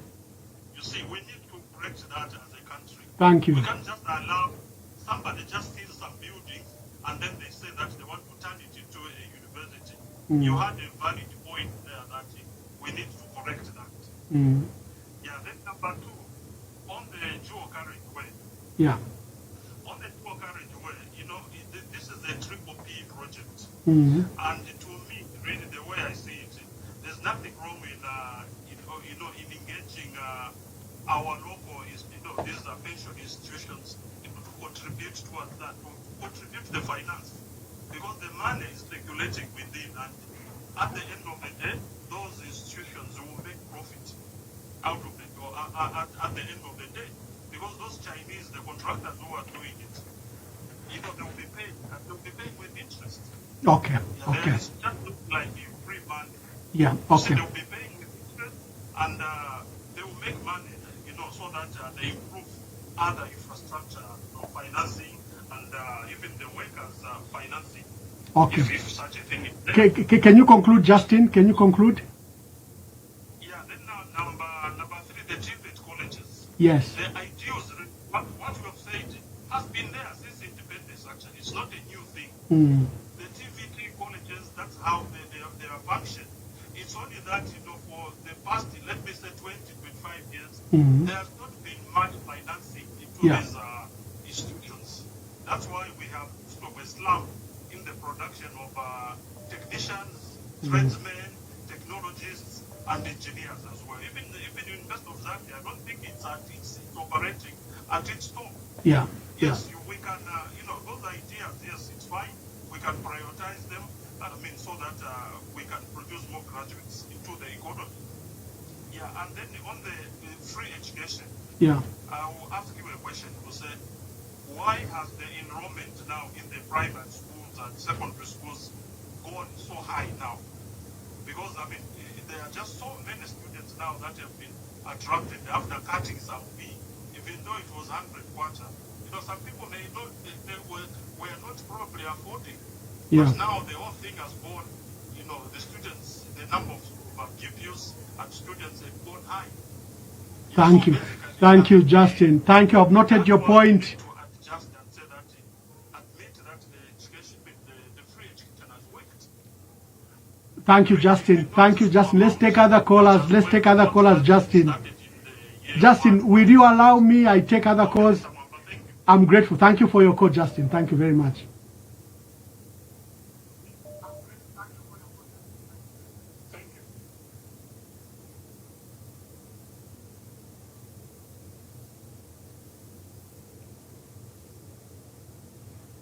Good evening. Please tell us your name and where you're calling us from.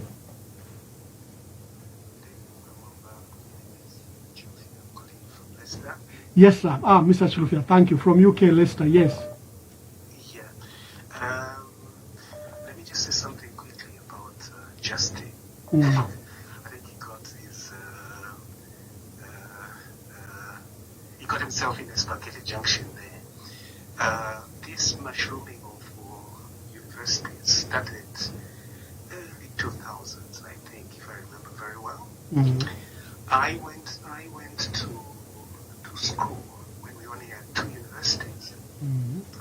Fine, the population was very small at that time. We could cope.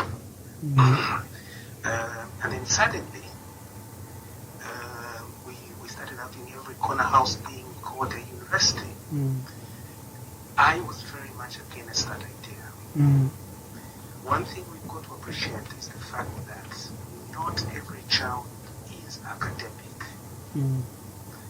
Now, what happened was, and this is why we ended up with a backlog of teachers, nurses, even doctors now. You find kids, someone that's qualified, they've been qualified as a doctor. For 7 years, they've not been employed. We need a shift, like you said. Let's go towards apprenticeship. This is what you were saying.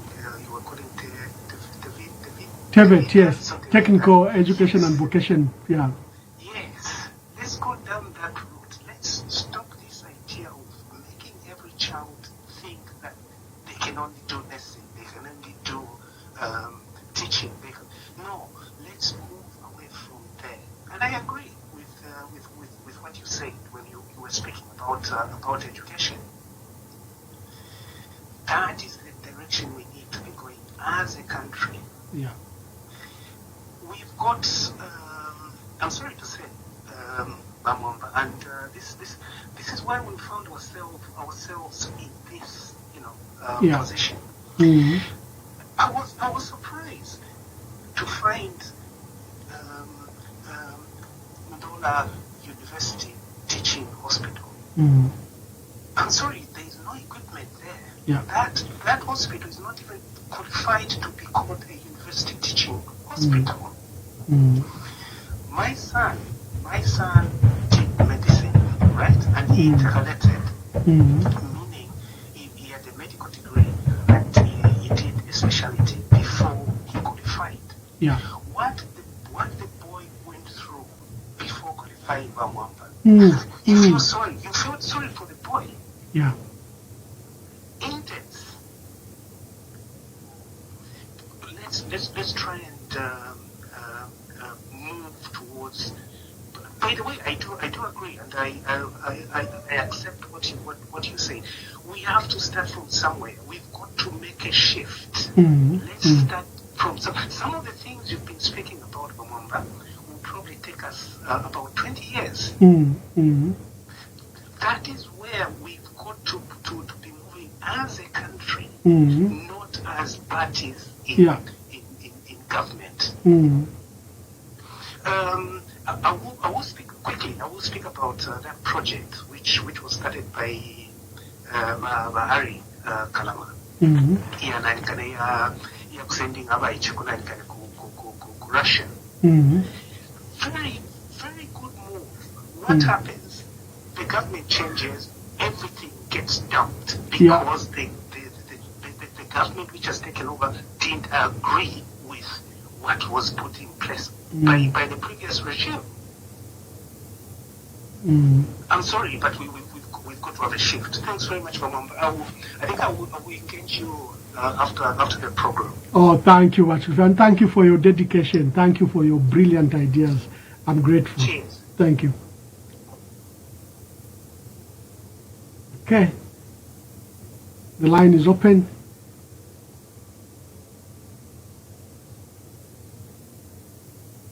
Thank you for all those that are calling. Sorry, there's so many missed calls. The line is open now.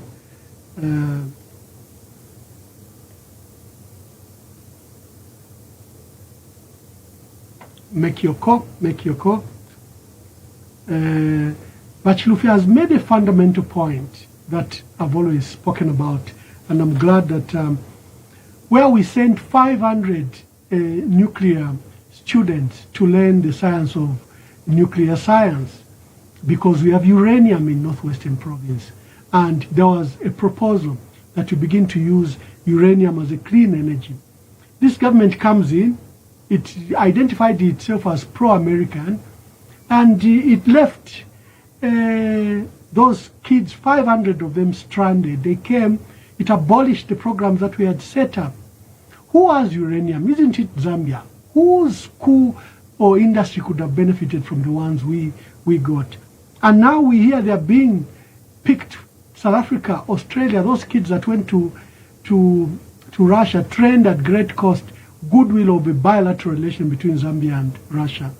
Now other countries are benefiting from them. We should never be that parochial. We should never be that narrow in our approach.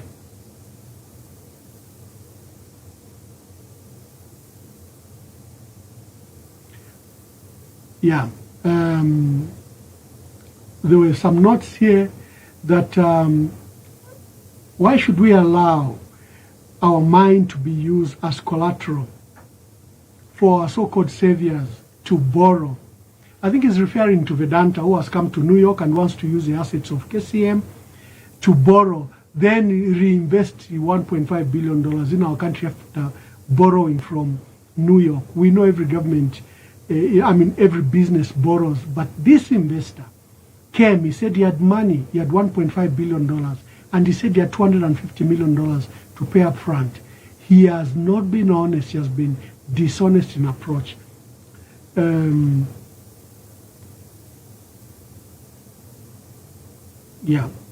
You are allowing this investor to steal from you, to fleece your country and your resources. Thank you very much.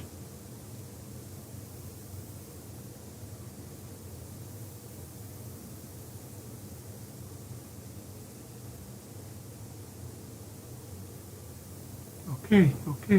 Make your contribution. We close. We're delivering part 2 of Project 2026 and beyond. It's a wonderful project. Maybe we'll end on the hour. It was munchful. It was detailed. It's something that you have to digest. You have to watch again and again.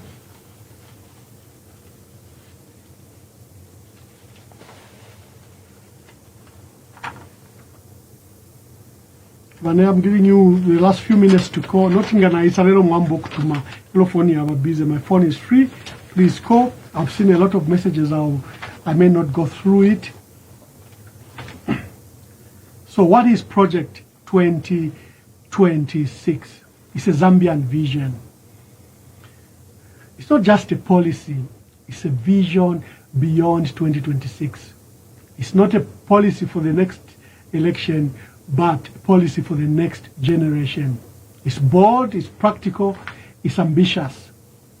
We can turn our resources into value.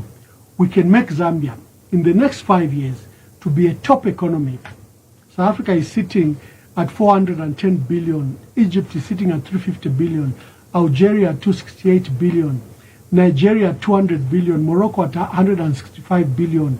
Kenya 131 billion GDP. What do these countries have that Zambia doesn't have? We're actually more well-resourced in both mineral and other land and water resource. We are more resourced than these countries that are far ahead of us. Why are we failing to realize the potential? It has everything to do with leadership. Lack of visionary leadership. Lack of committed, non-compromising, non-corrupt leadership. We've identified key entities. There will be a revolution in our road sector. We have up to 91,000 hectares, 91,000 of kilometers of roads in Zambia. Only 20,000 are properly motorable or paved. We have to shift to ensure that every road reaches the border, reaches the provincial capital, and reaches the border. There should be modern border facilities with a good road, electricity, warehousing facilities up to every border point, every border post of our country.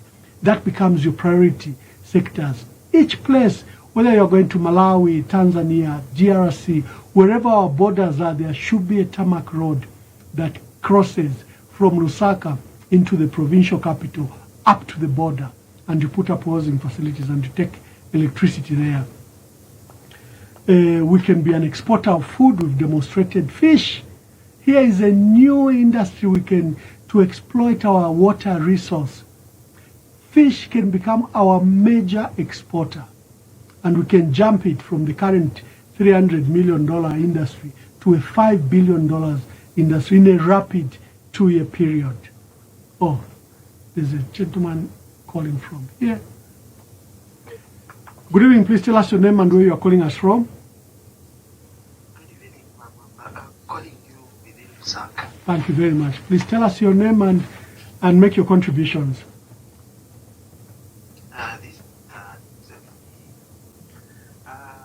Mama, I wanted to just say that, you're a big machine, but people, they don't say it. I like the point.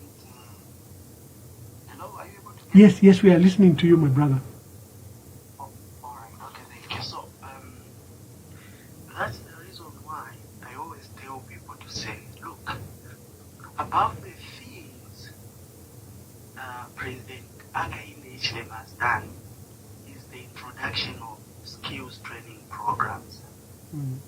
We can talk about free education, we can talk about all those things, doesn't even carry weight. For the future, where we are going, the only way is about people having a skill. It's not about okusambirira okulanda ekisungu. It's not about okweshiwa okulanda okweshiwa okulemba bwino mu kizungu na mukyani. Where we are going in the future, it's about skills. So all the achievements, let's take it for instance, the achievements the current UPND government has achieved. The biggest achievement, if I was the president, that could have been the best thing I could have been preaching about. So on that, I give President HH 100% on skills. Why do I say so? Let's go to Uganda. You know, Uganda is one of the countries in Africa where there is a lot of people educated. We can say even 80% of the population in Uganda, they are educated. But what is the problem? Because even in Uganda, there is free education. But what is the problem in Uganda now? We are talking about employment. Abantu balisambirira ekitotakuli. Yeah. So the only way to go about it, it's free. It's about Skills. So if we have skills, different skills. If someone has got a skill, now you'll be able to work on your own. Yeah. That's why we are revolutionizing TVET institutions. Exactly. That's the And only TVET way. education. I'm giving a very good example. I'm not going to wait for government to employ me. And if even government needs to come in to help me out so that those Chinese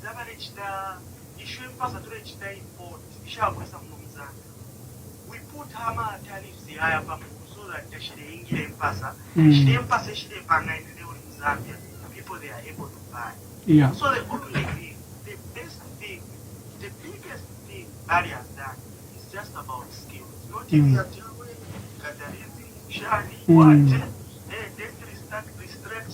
In conclusion, I wanted to make this point. Okay, thank you very much. There is bigger enrollment because of free education. Let me tell you, the reason why we are having a lot of people enrolling for a free education. Those who have got private schools, they can tell you the same. Abantu balire kupya mukuyingira kuma private schools. Ama numbers yali kuma private schools because of the weight free education. Abantu tabaletwala abaana kuma private schools. Bale batwala ku government school. That's the only reason why ama numbers ku government Nayafula. But to say the truth, the same number has been, in short, the number has been the same. Here abantu kuchita in schools. Okay, thank you very much, my brother. I'm grateful. Thank you for your call.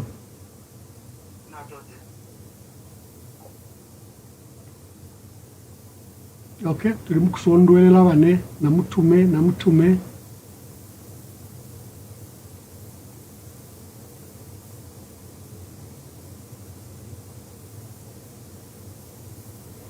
Okay, someone has sent a message from, I don't know if they want to mention it, but I'll keep it, but it's from outside the country.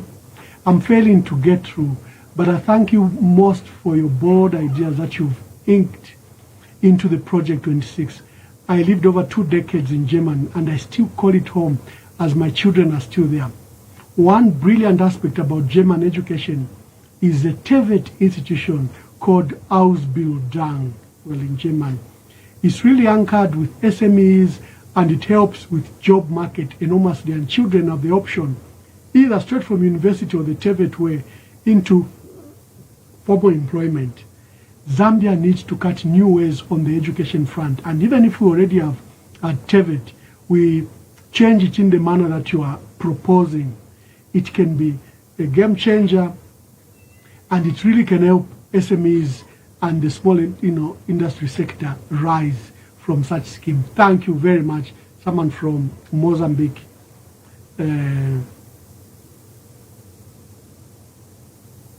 Thank you very much. This one was calling.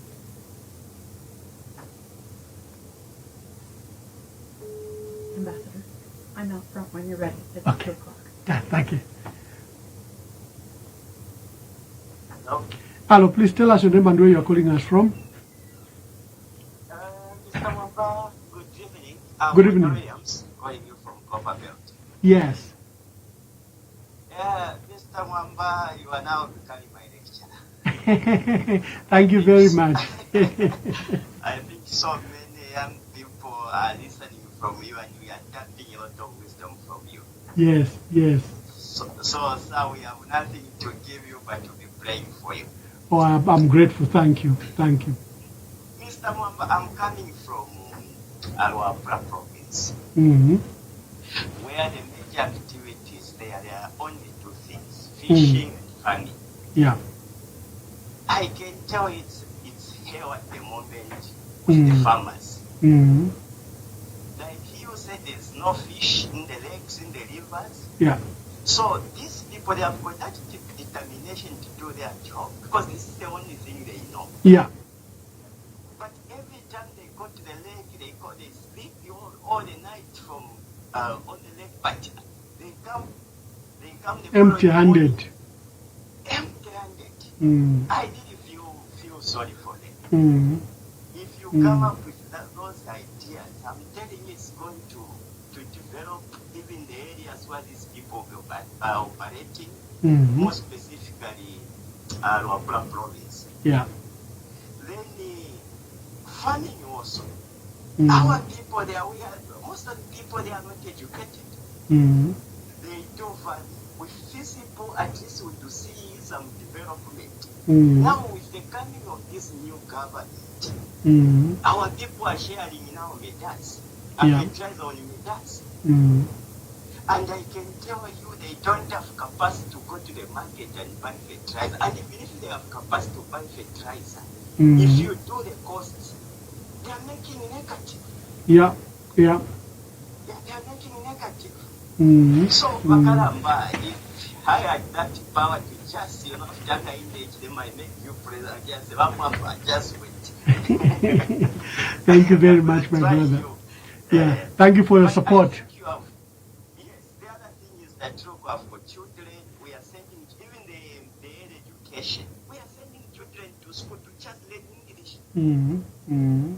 Nothing more. If the child is speaking, then you say, oh, now she's doing better. Something like this is nonsense. Yeah. We Yeah. need to start, putting a different knowledge in our children. And these things that will help them. Mm. Yeah, so, Makalamba, there are so many people waiting. Otherwise, we'll be following you and you'll be learning a lot from you. Thank you very much. Thank you. God bless you, and thank you for those words. Colleagues, we have to close. I've got some other urgent commitments. I'll not commit. Sorry, I can see people are now going through and calling. Sorry, guys. Today we're discussing how we can fund this project 2026 and beyond. How can it be funded? And we went to great length to show that we can raise domestic resources. And I went sector by sector how it can be done. So that people don't see it as a pipe dream. People don't see it as mere political campaign or political rhetoric. This can be done. And I was very practical about it.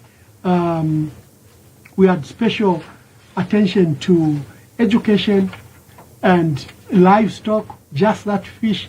Imagine without all our water resource, our water bodies and rivers, how Zambia can become a major exporter of fish in Africa and probably Europe.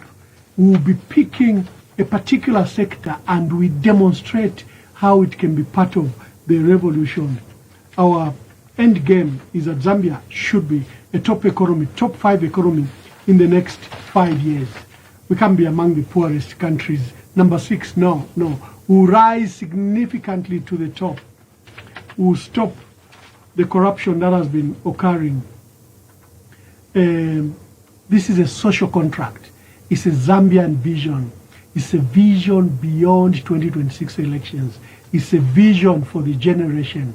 We have the land, we have the water, we have the rivers, we have the lakes, we have the mineral resources, we have the sun, we have everything except bold visionary leadership. We can turn our resources into wealth. We can add value to our resources. We can become a hub and an export of electricity, of foods, of minerals. We can have an economy that is top 5 in the entire Africa, which has low cost of living, which has its people wealth and prosperous. And our goal is in the next 5 years, we reduce poverty levels from 60% to under 20%. Employment, full employment, and we've demonstrated how it can be done. So it's a Zambian vision, a vision thinking ahead in decades, a vision for you and me and for the next generation. God bless you. God bless our country. God bless Zambia. God bless our people. Let's continue to keep the peace. This can be done. We can be a better country. And God save whoever is messing with our country.